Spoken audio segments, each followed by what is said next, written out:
What is up, guys? It's the Sound Alchemist, and today I'm back to talk about Warhammer 40K. In this one, I'm giving you a Xenos vs. Death Guard excerpt from the novel Shadowsun, The Patient Hunter. This is one of the more recent Tau books, and it's a very interesting take how we have the cold, calculated logic of Shadowsun taking on the jovial, slow, ever-encroaching tactics of the Death Guard. So without further ado, let's see how Shadowsun takes on this unending evil. The Death Guard had finally shown their hand. Shadowsun focused her ballistic suit as the invaders came within range. She made out a robed figure in the newcomer's midst, hunched back and twisted as he leant on a staff like the limb of an ancient tree.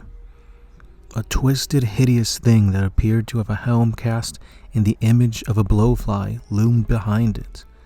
On one side was a three-horned giant in exaggerated armor that looked more like a set of cracked and seeping scabs than a functional assemblage of metal. On the other was a huge, broad-shouldered warrior wielding a primitive but enormous scythe. The last of this foul quartet was laughing at her, pointing at her with one giant hand.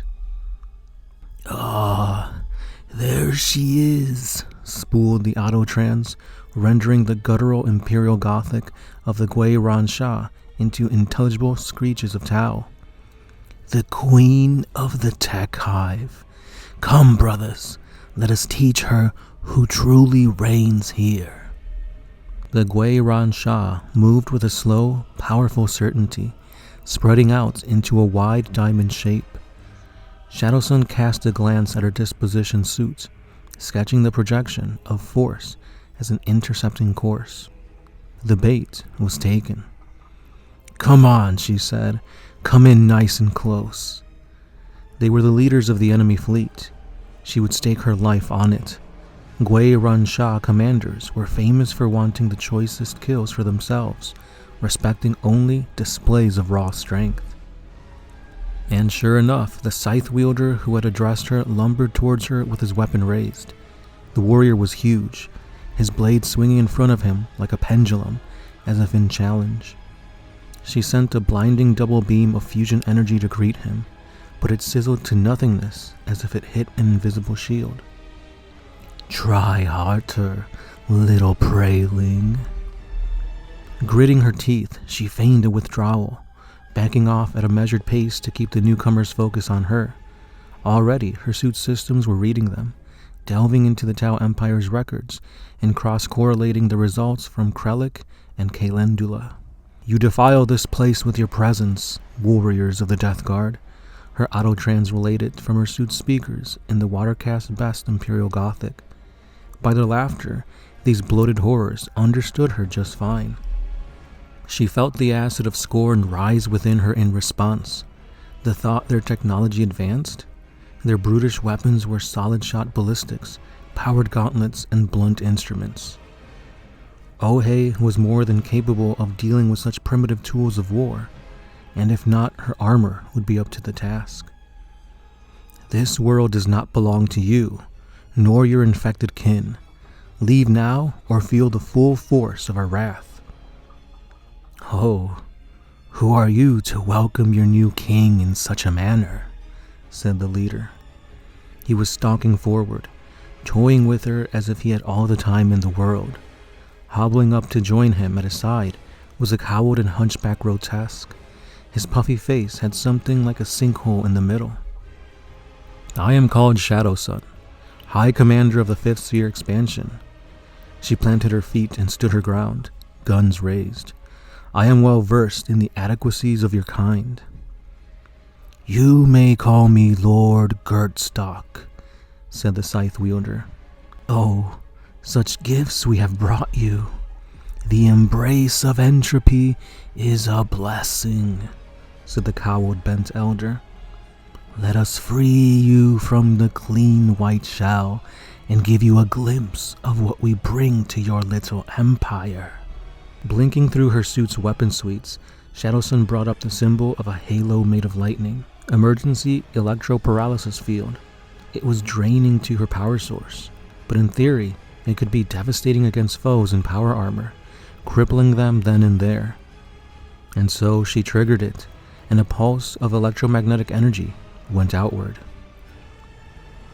A shimmering force field flared around the Death Guard's leader. It mingled with their energy pulse, a storm of tiny writhing energy traces, crackling around the newcomers before dissipating. No effect. Another volley from her fusion blasters, their intensity at maximum. Still, that writhing, greasy-looking shield of force protected them from its burning wrath. Her battlesuit blipped a proximity alarm. A knot of slumberers was closing on her from behind. Her blood felt sluggish and hot. The intruders had been playing for time, just as she had. Oh-Hey bravely interposed himself, ramming one of them in the throat as she sent a shimmering shield of energy to hold back the others. One of the fallen lurched upwards and grabbed him, dashing him to the ground. The slumberers came forward as one, babbling half-coherent phrases, muttering and tugging at their eyes, flickering behind mildew-gummed lids. She leapt on instinct, blasting flechettes at the nearest slumberer. So many hit home they sent him reeling backwards with a full inch of flesh torn from his torso. Kicking out at the second with a jarring impact, she sent a fusion blast into the guts of a third, cutting her in two at the waist. Too close to evade, Oken Yan rammed another, only to be caught by a lurching sleeper that looked no older than 15 Tau Seer. The human gripped the drone tight and dashed him to the stone intel at the edge of the bridge before stumbling away as if drunk. She heard more laughter then. One of the diseased Gui Ran Sha was chanting rhythmically in a language even the Autotrans could not phrase, tendrils of black smoke pouring from his filth-encrusted fingernails. The others were simply watching as she fought for her life. "She is faster than she looks," said the one called Glortusk. "Harder to see her, clad in mirages she is," said the cowled attendant. "Maybe she needs a mantle of flesh to drape around her shoulders." "Shimmer Sky, the manta is en route, but I'm out of time here, and the devilfishes are already away. Can you find a way to focus fire on the hostiles on the bridge west of your..." Before she could finish her sentence, a pair of slumberers yanked at her weapon arm, pulling her off balance with uncanny strength. "Now!" she cried. "Shimmer Sky, now!" Her damage control suite flared red in 3 places. The battlesuit's arm twisted so badly it would hardly respond to her haptic link. "Hi, Commander. Something is choking the engines. I cannot." Shadowsun felt something slam into her helmet, and she went down to one knee, her broken jetpack flaring. She battered her assailants away with the barrels of her fusion blaster. Her second blow connected hard with the temple of one of the sleepers, sending him veering away. But another attacked her almost immediately, fists hammering hard enough to dent the hyperalloy of her suit and send alerts blaring across her plexus display. She discouraged her missile pod at close range as the smell of burning filtered in through the olfactory link, blasting another 2 of the sleepers to messy chunks and bowing her backwards in the blast. It bought her but a moment. A microjack later, another of the Guela sleepers fell across her from behind, pinning her arm at an awkward angle. She jerked hard in her control harness, the haptic link sending her battlesuit flipping almost upright as she tried to shrug off her assailant. It clung on tight until O Ken Yun burst from a tangle of corpses and rock dust to ram it away from her. More of the nightmare things were emerging to encircle them, and the Gui Ran Sha warriors, unhurried, were stampeding in close. Surrounded, cut off and earthbound, she rolled over the edge of the bridge's ornate stone railings and dropped like a stone into the dark abyss. And with that being said, guys, this is where this excerpt ends. If you guys want to see the conclusion of this epic book, greatly recommend Shadowsun: The Patient Hunter. It is one of the better books that's not in the eyes of the Imperium. I mean, we do have Space Marines, but they're Chaos Space Marines, the Death Guard.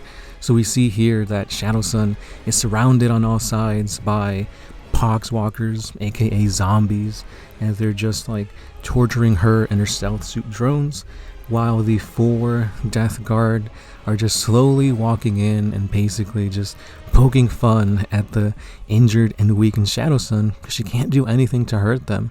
So how will she be getting out of this alive? Which we all know she does, obviously. She's a named character, of course. So to see the epic conclusion of this, I greatly recommend you guys check out, again, Shadowsun, the Patient Hunter. But for now, that's all I got for today. So let me know what other excerpts from novels you want me to cover. And yeah, Nurgle November is going strong. So for more Nurgle videos, be sure to stay subscribed.